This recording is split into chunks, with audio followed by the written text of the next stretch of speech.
আজকে মনে করছিলাম যে আমরা কিছু করে খাবো, তো যা ভাবি তাই করি। তো আজকে মনে করলাম যে আমরা সব ভাই বোন মিলে চিকেন ফ্রাই করব।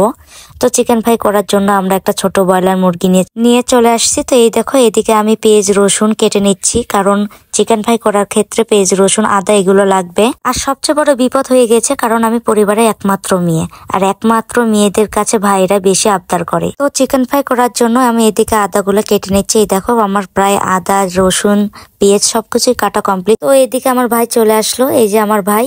আর এইদিকে আমি পেঁয়াজ রসুন সবকিছু কাটতেছি। তো আমি রসুন ছিলার জন্য আমি ভাগ্নিকে ডাক দিয়েছিলাম, তো ভাগ্নি আমাকে হেল্প করতেছিল। যাক, ভালোই লাগলো যে কাজ করার সময় কেউ যদি হেল্প করে খুবই ভালো লাগে। তো এদিকে আমি হাসতেছিলাম আর পেস্ট করতেছিলাম। তো এই দেখো, ব্রয়লার মুরগি নিয়ে চলে আসছি। তো চিকেন ফ্রাই করার জন্য আমরা ব্রয়লার মুরগি নিয়ে চলে আসছি। আর মাংস কাটাতে তো আমি খুব এক্সপার্ট, কারণ মাংস যে কোনো মাংস আমি সবকিছু কাটাই করি। কুসকুস কুসকুস করে কাটতেছি, আর কাকিরা বলতেছে যে যাতে হাত না কাটে। তো আমার তো এদিকে অনেক বুদ্ধি, কারণ আমি মাংস কাটতে কখনো আমার হাত টাত কোনো কিছুই কাটে না, কারণ মাংস আমি খাইতেও ভালোবাসি, সবকিছুতেই আমি এক্সপার্ট। তো এইদিকে মাংসের সাইজগুলো দেখো, প্রায় চিকেন ফ্রাই করার জন্য পরিমাণ মতো মাংসগুলো আমি কেটে নিয়েছি। আসলে আমি বেশি বড়ও করব না, ছোটও করব না। তো আমার মাংস কাটা শেষ, আমি এবার মাংসগুলো পরিষ্কার করতে আমি বাসায় যাচ্ছি। তো এদিকে ভাই আমার ভিডিও করতেছে, আর আমি গুতুমুতু করে যাচ্ছি। তো এটা আমাদের বাসা আর কি, গরিবের বাসা। যাই হোক, আমি কলের পাড়ে চলে আসলাম। তো কলের পাড়ে ভালো করে মাংসগুলো আমি ধুয়ে নিব। তো যাই হোক, আমি মাংস ধোয়াতেও অনেক ভালোভাবে করি, কারণ আমি পরিষ্কার পরিচ্ছন্ন বলতে পছন্দ করি। তো মাংস প্রায় আমি 3-4 বার এভাবে ধুয়ে নিলাম। এদিকে আমি আদা রসুন জিরা যা আছে সবকিছু আমি ব্লেন্ডারে দিয়ে পেস্ট করে নিব, কারণ চিকেন ফ্রাই করতে লাগলে আমার এগুলোর প্রয়োজন। একটা জিনিস আপনারা কি খেয়াল করেছেন, আমার কিন্তু সবকিছু আমার একা করতে হচ্ছে এখানে, কিন্তু আমাকে হেল্প করার মতো একজনও নেই। যাই হোক, আমি এগুলো করতে অভ্যস্ত। তো এদিকে আমি ব্লেন্ডারে সবকিছু দিয়ে পেস্ট করে নিচ্ছি।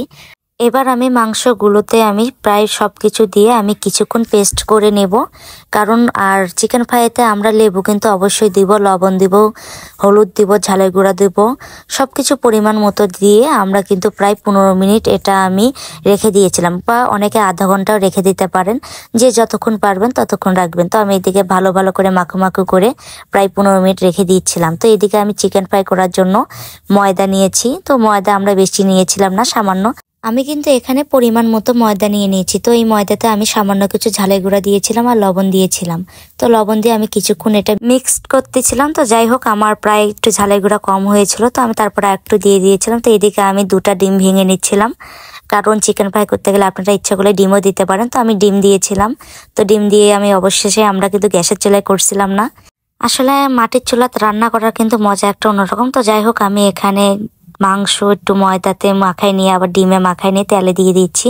তো এই দেখেন, এত সুন্দর হয়েছে তা বলার বাহিরে। প্রায় আমি অল্প করে দিচ্ছিলাম, কারণ আমি প্রথমবার, আমি অত কিছু বুঝিচ্ছি না। আমি এত পরিমাণ ভয় পাচ্ছিলাম যে খাওয়া যাবে কিনা। তো আর যাই হোক, মাঝে মনে হচ্ছে যে না, আমি পারতেছি।